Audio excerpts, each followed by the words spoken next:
Саламатсыңарбы кымбаттуу окуучулар? Мына жайкы эс алууду аяктап, жаңы окуу жылы башталды. Силер да 1 жашка чоңойдуңар.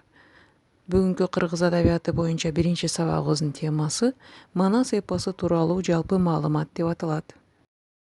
Бүгүнкү сабактан силер Манас эпосу тууралуу жалпы маалымат аласыңар. Ошондой эле ой чабытыңарды өстүрүп, ооз-эки сүйлөө кебиңерди калыптандырасыңар. Ошондой эле бүгүнкү сабак силерди ата-бабаларыбыздан калган маданий мурастарыбызды баалоого, сыйлоого тарбиялайт.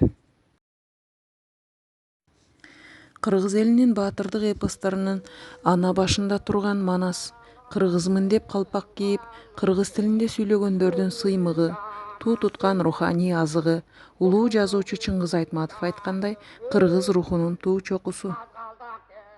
Эпосто кыргыз элинин басып өткөн эчен кылымдык тарыхы, үрп-адаты, каада салты, башка уруулар менен болгон карым-катышы, элдин бүтүндүгү, ынтымагы, бейкуттугу үчүн болгон күрөш, койчу, деги эле элибиздин күндөлүк турмушунда колдонгон буюм тайымдарынын кантип жасалгандыгынан тартып, глобалдуу маселелерге чейин тыкыр баяндалып, даана сүрөттөлгөн дастан-эпопея.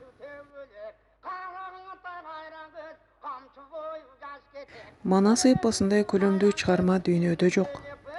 Ал өзү сыяктуу гректердин Илиада жана Одиссеясынан 20 эсе, фарс элдеринин Шахнамесинен 5 эсе, индиялыктардын Махабхаратасынан 2,5 эсе чоңдук кылат. Дүйнөдөгү бардык эпосторду чогултуп келгенде дагы бир эле Саякбай Каралаевдин айткан вариантына жетпейт. Эң көлөмдүү деп эсептелген Саякбай Каралаевдин варианты 500.553 сап ырдан турат. Башкача айтканда, 1,5 миллиондон ашык.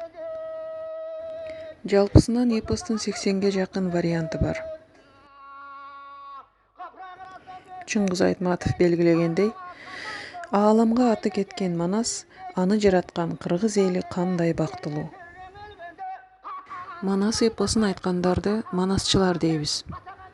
Манас айткандардын дээрлик бардыгы арбактааруу процессинен өтүп, кээ бирлери буга түшүндө, бир катары өңүндө кабылган. Мына ошондон кийин гана алар манас айтуу өнөрүнө баш оту менен кирип кетишкен. Бул манасчылык өнөрдү коштогон негизги бир процесстердин бири катары эсептелинет. Бүгүнкү күндө белгилүү манасчылар катары Саякбай Каралаевди, Сагынбай Орозбаков жана кытайлык кыргыз манасчы Жүсүп Мамайды айтабыз. Эпос өзүнө таандык обон жана ыргак менен айтылат. Азыркы мезгилге чейин бир дагы эпос Манас сыяктуу ыргакта айтылбайт.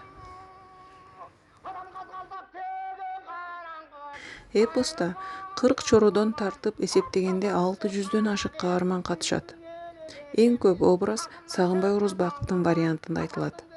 Албетте башкы каармандар Манас, Бакай, Чыйырды, Канекей, Алмамбет, Жакып, Кошой, Айчүрөк, Күлчөрө.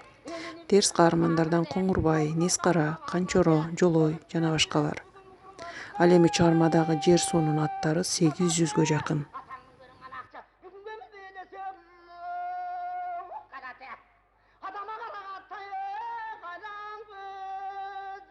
Манастын мотивинде белгилүү режиссерлор Болот Шамшиев менен Мели Субукеевдер бир нече илимий документалдуу тасмаларды тартышып, ал эми 1930-жылдары эле кыргыздын эң алгачкы операларынан болуп, Айчүрөк, андан кийин Манас операсы сахнага чыгарылган.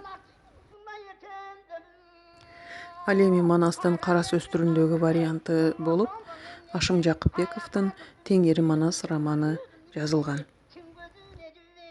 Окумуштуулардын айтымында, эпос дүйнөдөгү негизги деп эсептелинген араб, испан тилдеринен сырткары орус, кытай, англис, немис, француз, япон, монгол, чех, фарсы, болгар, венгер, казак жана өзбек тилдерине которулган.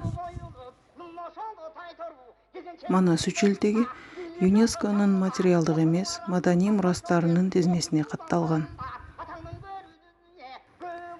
Кымбаттуу окуучулар, ушу менен бүгүнкү сабагыбыз аягына чыкты. Сабак силерге кызыктуу болду деген ойдомун. Кийинки сабактарыбыздан көрүшкөнчө саламатта болгула.